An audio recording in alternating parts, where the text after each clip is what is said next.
Instituto de Estudios Superiores de Ingeniería Educativa, Maestría en Ciencias de la Actividad Física, asignatura Sistema Neuroendocrino y Neuromuscular. El catedrático, el doctor Javier Eduardo Rojas Figueroa. El maestrante, Carlos Francisco Jiménez Castañeda. Lugar de origen, Soledad Doblado, Veracruz. Fecha, 14 de septiembre del 2024.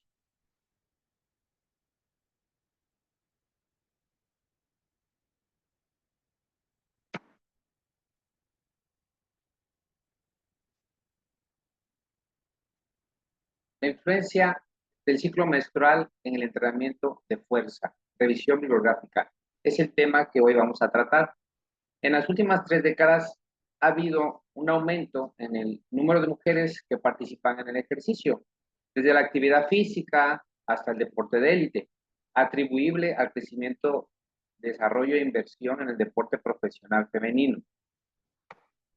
Específicamente, el porcentaje de mujeres compitiendo en los Juegos Olímpicos ha aumentado del 26% en Seúl en 1988 al 45% en el 2016. Además, Tokio 2021 se convirtió en los juegos más equilibrados en cuanto a género en la historia. Vamos a hablar acerca de las diferencias que hay entre los hombres y las mujeres. Como primer punto tenemos diferencias metabólicas. Uno que sería la composición corporal. Bueno, en los hombres generalmente tienen un porcentaje de masa muscular más alto y una menor proporción de grasa corporal en comparación con las mujeres. Esto se debe a diferencias hormonales, especialmente la mayor presencia de testosterona en los hombres. Mujeres tienen una mayor proporción de grasa corporal, especialmente en áreas como la cadera, los muslos. Esto está influenciado por niveles de estrógeno. En la tasa metabólica basal también hay una diferencia. En hombres tienden a tener una tasa metabólica más alta debido a su mayor masa muscular. Esto significa que queman más calorías en reposo, mientras que las mujeres su tasa metabólica suele ser más baja debido a una mayor proporción de grasa corporal en comparación con los hombres. También una diferencia es la respuesta a la insulina y control de la glucosa. Los hombres pueden experimentar una mayor resistencia a la insulina y un mayor riesgo de desarrollar diabetes tipo 2 en comparación con las mujeres, especialmente a medida que envejecen. Las mujeres, la respuesta a la insulina puede variar a lo largo del ciclo menstrual y durante la menopausia. Las mujeres jóvenes tienden a ser más sensibles a la insulina, pero esa sensibilidad puede disminuir con la edad y la menopausia. El metabolismo de las grasas. Los hombres tienden a oxidar las grasas de manera más eficiente durante el ejercicio de baja intensidad. Las mujeres, su metabolismo de las grasas puede ser menos eficiente en comparación con los hombres durante el ejercicio de baja intensidad, pero puede adaptarse con entrenamiento y cambios en la dieta. En las hormonas y el metabolismo, bueno, los hombres tienen la testosterona mayor que las mujeres. La producción de testosterona en hombres es mucho mayor muy significativamente mayor que las mujeres. ¿Qué va a hacer la testosterona? Bueno, aumenta la síntesis de la proteína y la masa muscular, lo que contribuye a una mayor tasa metabólica y una mayor capacidad para ganar masa muscular. Esa es esa diferencia que tiene la mujer. El hombre tiene esa facilidad de ganar masa muscular que tiene la mujer por la testosterona, por el aumento que tienen los hombres más en testosterona. Las mujeres, los estrógenos y la progesterona influyen en la distribución de la grasa y en el metabolismo general. Los cambios hormonales a largo del ciclo menstrual pueden afectar el metabolismo y el rendimiento físico. Bueno, ¿qué es el ciclo menstrual? El ciclo menstrual es el periodo donde la mujer va a sufrir cambios hormonales. Una de las diferencias fisiológicas es en el ciclo menstrual, que diferencia de las mujeres y de los hombres. Los hombres no sufren ese cambio fisiológico, las mujeres sí. Es el principal aspecto que influye en la práctica deportiva femenina. La influencia del ciclo menstrual en el sistema endocrino y su relación con el rendimiento físico en mujeres ha traído de mucho interés creciente de atletas, entrenadores, médicos e investigadores, que representa una línea de investigación en desarrollo. Guaso 2018. El ciclo menstrual, mencionaba, es un periodo fisiológico desde el inicio del sangrado, del día, del día cero que inicia el sangrado hasta el día antes del siguiente sangrado. Aproximadamente son 28 días en un ciclo menstrual regular. Habrá sus excepciones, ¿no? Cada mujer tendrá sus excepciones, durante el cual las ondulaciones fisiológicas de las cuatro hormonas. Bueno, ¿qué hormonas son las que se presentan durante el ciclo menstrual? Los estrógenos, la progesterona, la hormona folículo estimulante y la hormona luteinizante. Ok, ahorita vamos a profundizar un poquito más en estas hormonas y qué efectos tienen en el entrenamiento en la mujer. La duración del ciclo menstrual a lo largo de la vida varía desde la pubertad. Habrá pues chicas, mujeres que el ciclo menstrual sea a temprana edad o esté un poco retardado, ¿no? También se interrumpe por el embarazo, por la lactancia o patologías particulares. Su regularidad es sensible a factores como el estrés, problemas emocionales, intervenciones quirúrgicas o enfermedades. Entonces, va a variar el ciclo menstrual en la aparición y cuando termine, que sería en la menopausia, iniciando la menopausia, empiezan a haber otras alteraciones en las mujeres hasta que pierden lo que es el ciclo menstrual para ellas. Pero igual, puede ser a diferente edad.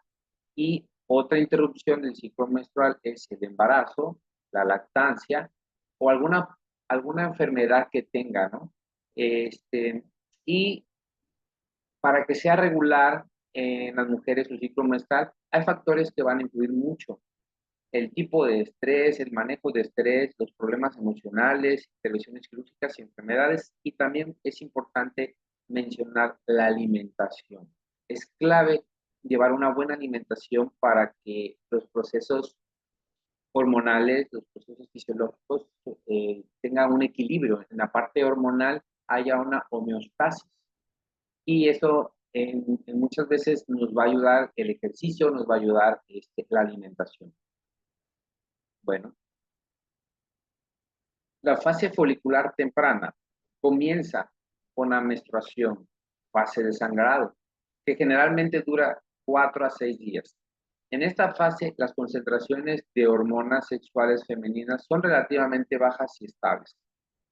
La fase folicular tardía dura hasta la ovulación y el desbajo de progesterona. Antes de la ovulación hay una disminución en la concentración de estrógenos para promover la ovulación. Finalmente, la fase lútea comienza unas horas después de que el ovocito ha sido expulsado del folículo maduro. El cuerpo lúteo secreta progesterona y alcanza su punto máximo a una menor cantidad de estrógeno. Podríamos mencionar tres fases de manera general con subdivisiones. Algunos autores manejan más fases, pero bueno, vamos a hacer una mención de tres fases en general, que sería la fase folicular, que sería del día 1 al día 14. La fase, la ovulación, que sería en medio. La fase lútea, que sería del día más o menos 15 al día 28. Y en cada fase hay subdivisiones. Ejemplo, la fase folicular va a tener la fase temprana, que es del día 1 al día 6, la fase tardía, folicular tardía, que sería del 7 al 14. Lo mismo sería la fase lútea, temprana y tardía, más o menos por semanas. Y en medio, algunos autores, bueno, manejan varios también la fase de la ovulación. Que aquí lo podemos ver la imagen, cómo está. De los 28 días, aquí está la fase folicular, pero esta sería la fase folicular temprana. En medio, aquí está la ovulación, justo en medio. Y fase lútea temprana y fase lútea tardía. Aquí podemos ver cómo las hormonas en cada fase tienen un nivel de producción mayor o menor. En la primera semana, que es la folicular temprana, las hormonas se encuentran estables, están todas estables. Ahí es el periodo que empieza la menstruación, el sangrado. Después podemos ver que en la segunda fase folicular, la tardía, el aumento es del estrógeno. Aquí empieza a aumentarse casi hasta llegar a la ovulación, pero no llega. Precisamente cuando empieza la ovulación, el estrógeno cae, va de picada y de ahí se mantiene.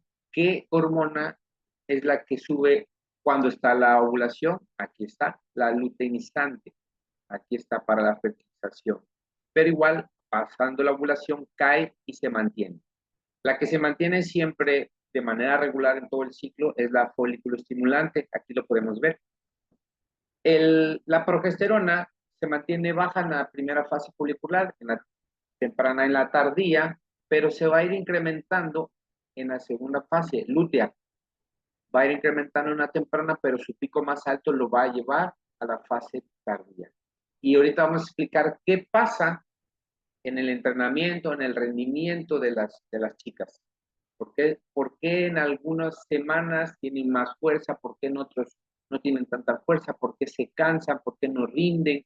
Y debemos ajustar nosotros el tipo de entrenamiento para ellas de acuerdo a las fases y también de acuerdo a sus características. Bueno, durante esta fase del ciclo menstrual hay dos hormonas principales que varían en la concentración a lo largo del ciclo menstrual. Progesterona, principalmente producida por el cuerpo lúteo en los ovarios, con contribuciones el embarazo a través de la placenta y en menor medida por las glándulas adrenales. El estrógeno principalmente está producido por los ovarios, con producción adicional durante el embarazo a través de la placenta y en menor medida por las glándulas adrenales y tejidos periféricos. Estas son las dos hormonas que juegan un papel muy importante en el ciclo menstrual y sobre todo en el tema de hoy, que es en el rendimiento deportivo, cómo afecta, cómo esos cambios hormonales pueden afectar en las chicas, en las atletas, y cómo debemos también sacar provecho y trabajarlo a favor, teniendo ese conocimiento para poder mejorar los entrenamientos, pero también para poder recuperarnos. Estrógeno es una hormona con una función anabólica. ¿Qué va a hacer esta hormona? Promueve el crecimiento muscular, incrementa la síntesis de proteína, disminuye el catabolismo proteico, mayor sensibilidad a la insulina, lo cual genera una utilización de hidratos de carbono. Mejora estado de ánimo debido a mayores incrementos de dopamina y serotonina.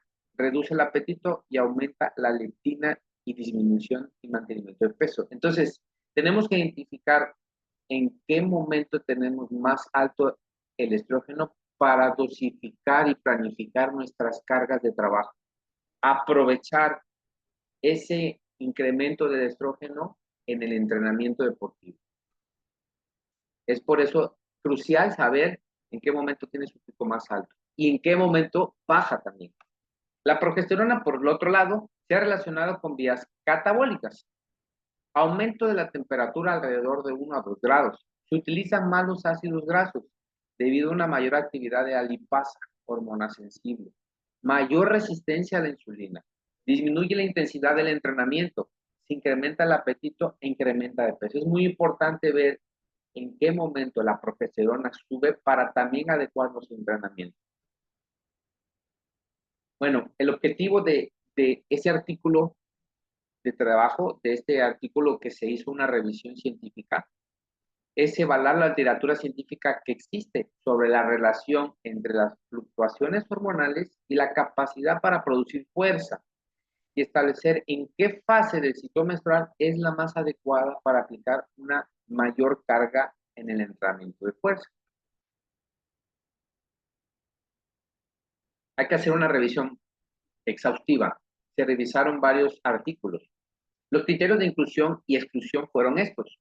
En este trabajo se incluyeron estudios relacionados con la producción de fuerza en mujeres, ¿Qué se excluyó? Bueno, aquellos que se centraban en los hombres, se desechó, porque nuestro tema en particular son las mujeres.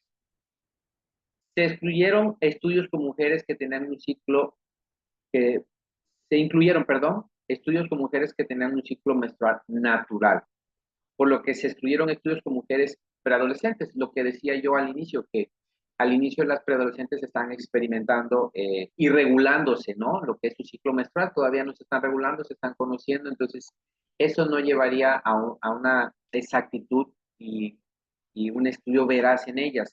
Lo mismo que en menopáusicas, premenopáusicas y posmenopáusicas, porque también ya hay una alteración.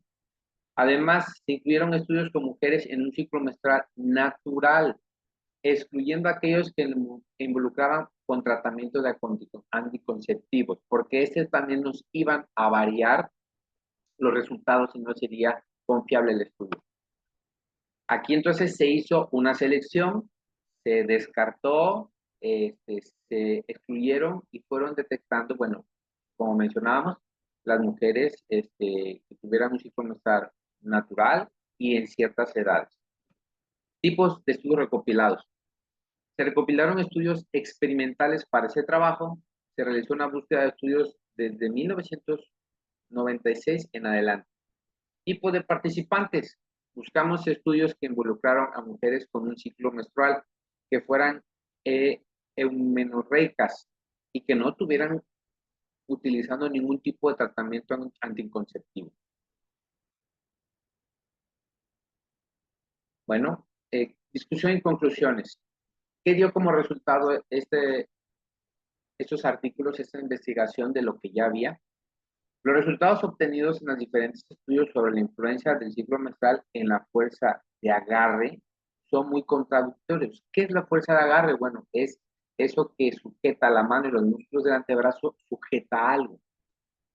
Parece que la fase del ciclo menstrual en la que la producción de fuerza de agarre es mayor no estaba completamente definida. En un estudio realizado con deportistas se observaron mejores valores de fuerza durante la fase lútea, lo cual contrastó con qué, con otros resultados con estudios de no entrenadas, donde se obtuvieron mejores valores de fuerza en la fase folicular. Esto genera una duda, ya que la hormona predominante en cada fase era diferente. Además, la preparación física de los participantes puede influir en los resultados, dado que estamos hablando de atletas y de estudiantes. Y fue en diferente grupo la hormona principal en la fuerza de agarre, pero la población también fue diferente. Por otro lado, dos autores, Harvard y Weidau, coinciden en que los mejores valores de fuerza de agarre ocurrieron en la fase de ovulación, en la fase del medio, entre la foliculante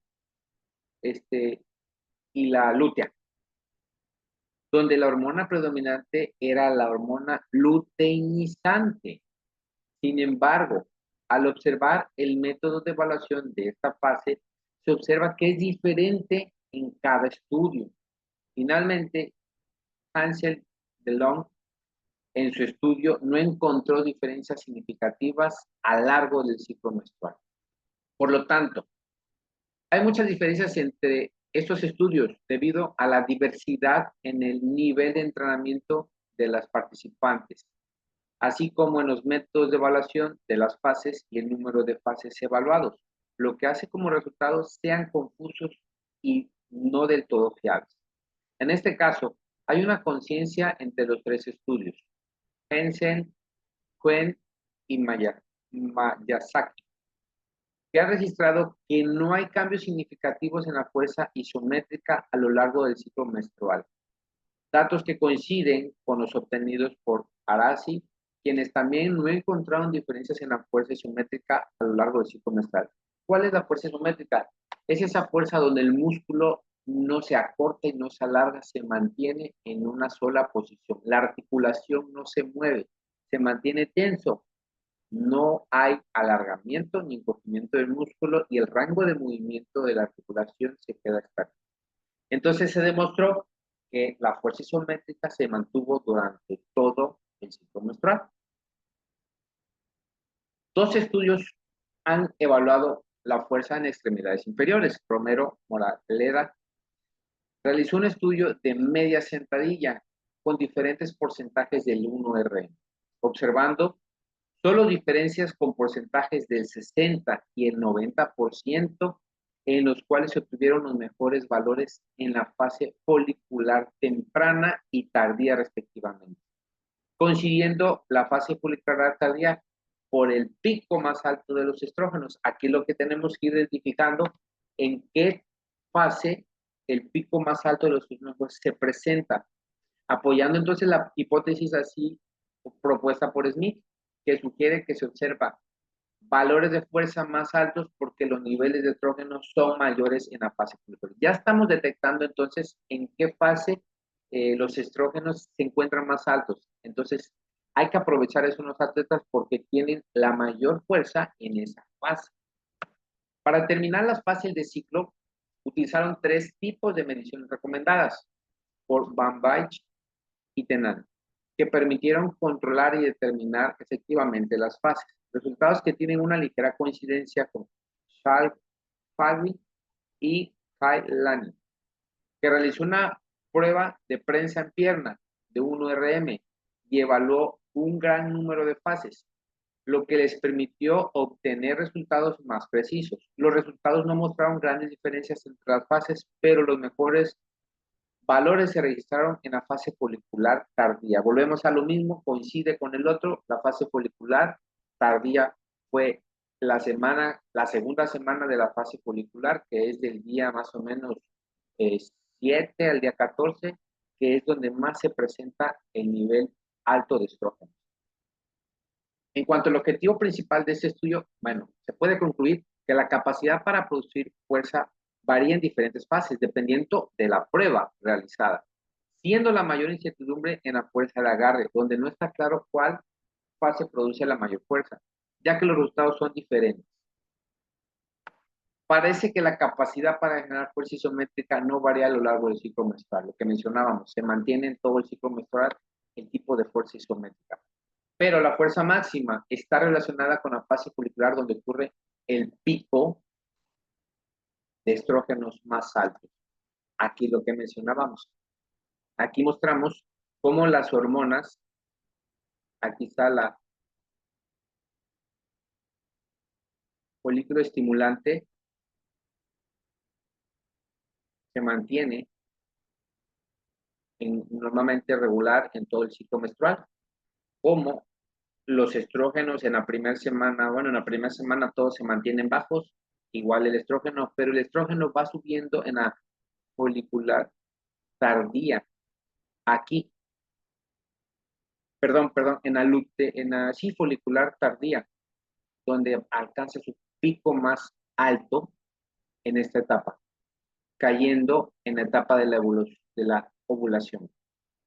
Y como la ovulación, la hormona luteinizante es la que alcanza el pico más alto.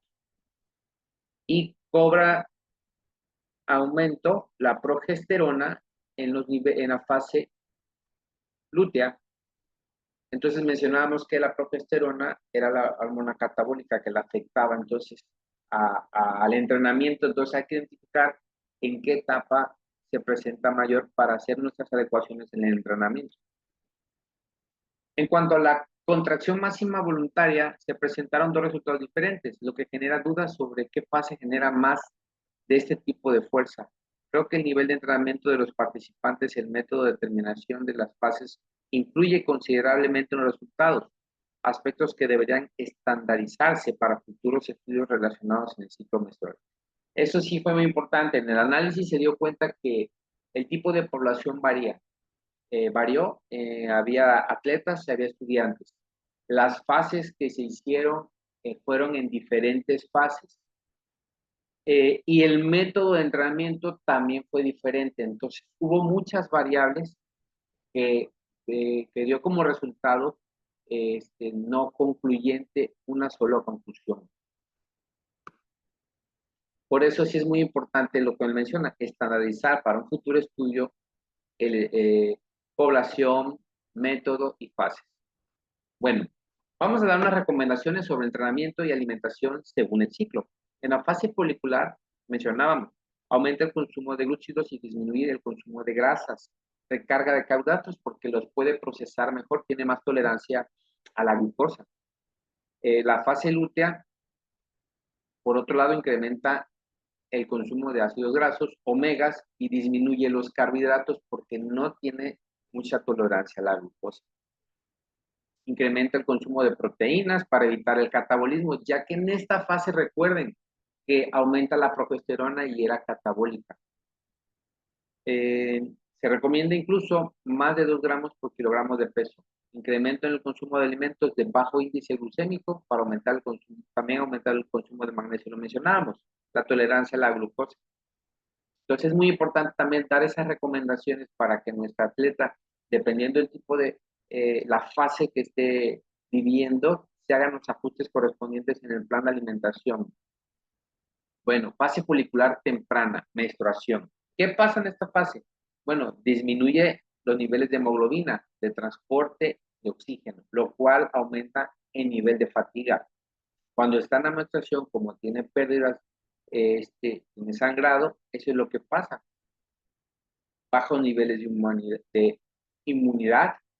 En ese tipo de entrenamiento se le llama microciclo de ajuste. Se disminuye el volumen, mayor tiempo de recuperación y el entrenamiento es no llegar al fallo. Está en el periodo donde ella se siente incómoda, se siente con molestia, se siente con dolor.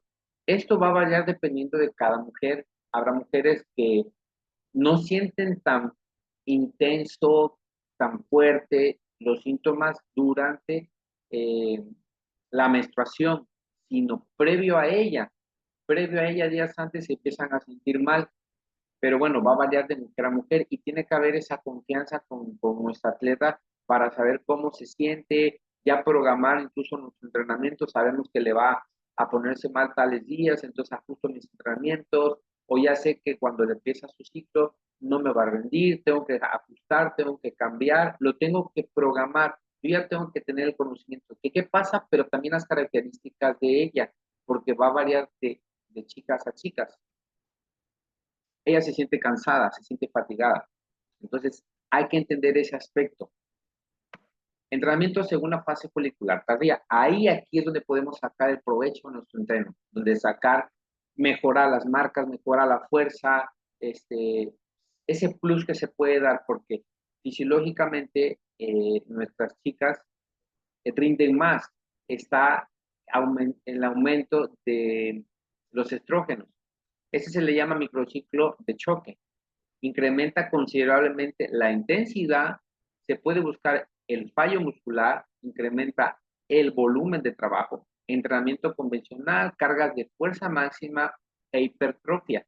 Entrenamiento funcional ideal, HIIT, metabólico o neuromuscular. Buscar sensaciones de congestión, metabolismo anaeróbico lactácido y sistemas fosfágenos. Estamos hablando anaeróbico, totalmente, de alta intensidad y breve duración. Aquí, esta carga de trabajo, las intensidades y el volumen es algo fuerte, pero según la fase, según hormonalmente, puede soportarlo, porque los estrógenos están en su punto más alto. Entonces, debemos aprovechar ese beneficio que nos da hormonalmente su periodo.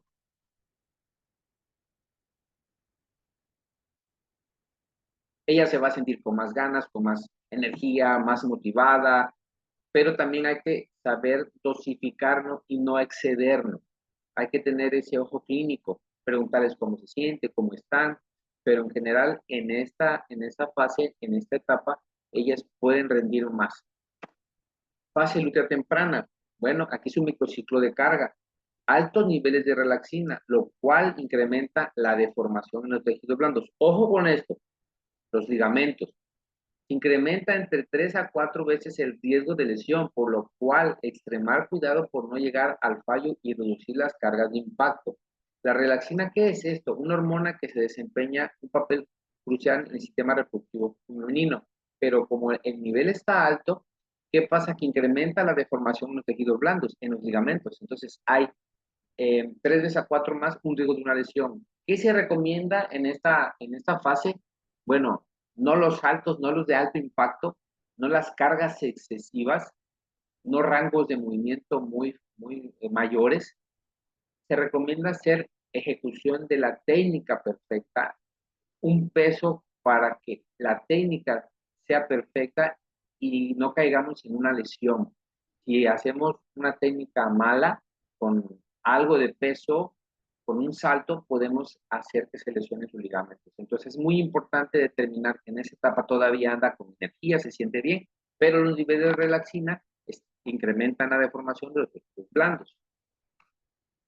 Hay que tener cuidado y aquí basarnos mucho en la técnica. Fase luteal tardía, microciclo de descarga, disminuir la intensidad, mantener el volumen, mantener la recuperación y no llegar al fallo. Aquí tenemos lo que mencionaba, algunas chicas, ¿qué pasa? Que sienten los síntomas en esa semana más que en la menstruación. Es como la previa. Entonces se sienten mal, incómodas, con dolor, cambios de humor, pero porque en sus características a ellas les pega más esta fase que la propia de la menstruación. Entonces, por eso también se tiene que hacer una descarga, entrenamiento más suave, disminuir la intensidad, le das más tiempo de recuperación, no llegas al fallo, ¿ok?